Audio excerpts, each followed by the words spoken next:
এই দুনিয়াতে স্বপ্ন কার না থাকে, গরিব ধনী সবাইরই স্বপ্ন থাকে, কিন্তু সেই স্বপ্ন পূরণ করতে লাগে প্রচুর টাকা।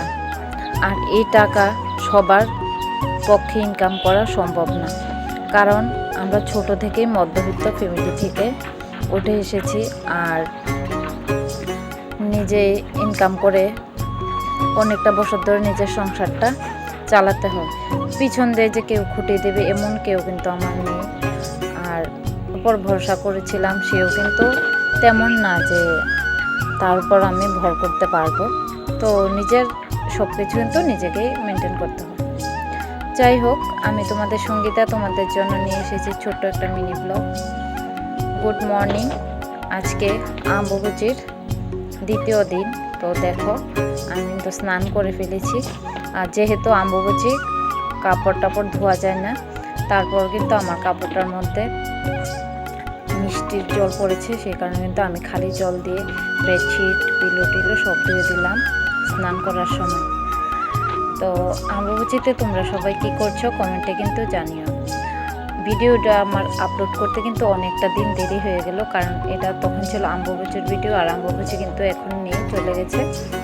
তো আমি কিন্তু এডিট করার জন্য ভিডিওটা পোস্ট করতে পারিনি। তো এখন সন্ধ্যার সময় বসে বসে ঘরে কাজ করছিলাম, তারপর হঠাৎ একটা কথা মনে হলো, তারপর ভাবলাম অম্বুবাচী উপলক্ষে কিন্তু আজকে সকাল সকাল স্নান সেরে ফেলেছি। তাই দেখো, এখন কিন্তু কাপড় চোপড় সব ধোয়া কমপ্লিট। এখন নিচে গিয়ে চা বানাবো, তারপর রান্না করে তো ডিউটিতে যেতেই হবে।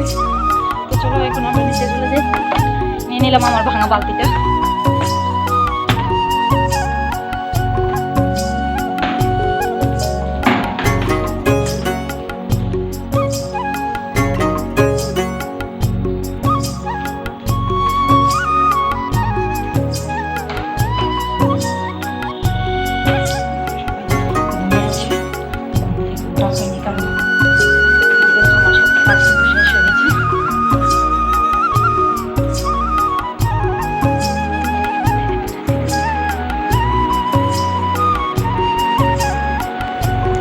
এদিকে দেখো মন্দির পূজা দিয়ে লিতেছে, আর আমরা ঘরের মেম্বাররা কিন্তু এখনো ঘুম থেকে উঠছে না।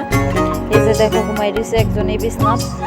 আর আমার মেয়েটার গত রাতে খুব জ্বর ছিল, যে কারণে দেখো এখনো ঘুমাই দিছে। এখন কিন্তু 8:30 বেজে আছে, তারপরও ঘুম থেকে উঠছে না। শরীরটা খুব খারাপ ছিল, প্রচণ্ড জ্বর ছিল, জ্বরের কারণে কিন্তু উঠছে না। এর লেগে কিন্তু আমি আস্তে আস্তে ডাক দিতেছি, কারণ অন্যদিন কিন্তু আমি চেঁচিয়ে ডাকি, আজকে আর এত জোরে ডাকি না। তো এখন দেখো চা করা কিন্তু হয়ে গেল, আমি আর মাহি চা খেয়ে নেব। তো দেখো মাহির যে শরীরটা ভালো না, চোখ মুখ দেখতে কিন্তু বোঝা যাইতেছে একবারে জ্বরের কারণে ক্লান্ত, মুখটা শুকনা শুকনা লাগতেছে। এদিকে দেখো আমার চা খাওয়া কিন্তু একদম শেষ মুড়ি চানাচুর দিয়ে। মুড়ি চানাচুরটা খেতে আমার খুবই ভালো লাগে। এদিকে দেখো চা খাওয়ার পরে কিন্তু আমি রান্না বয়ে দিছি, যেহেতু আমার ডিউটিতে যাইতে লাগবো। আর আমি রান্না করতেছি আজকে ডিমের ঝোল আর নিরামিষ তরকারি। তো এখন কিন্তু ডিমের ঝোলটা আমি রান্না করতেছি। তো যেহেতু কাজে যেতে তার লেগে কিন্তু আমি চা খাওয়ার পর তাড়াতাড়ি ফটাফট রান্না বয়ে দিছি। তো তোমরা সাথে দেখা হইতেছে অন্য একটা মিনি ব্লগে। Tata, bye bye. সবাই ভালো থেকো, সুস্থ থেকো, আর সুন্দর সুন্দর কমেন্ট করো।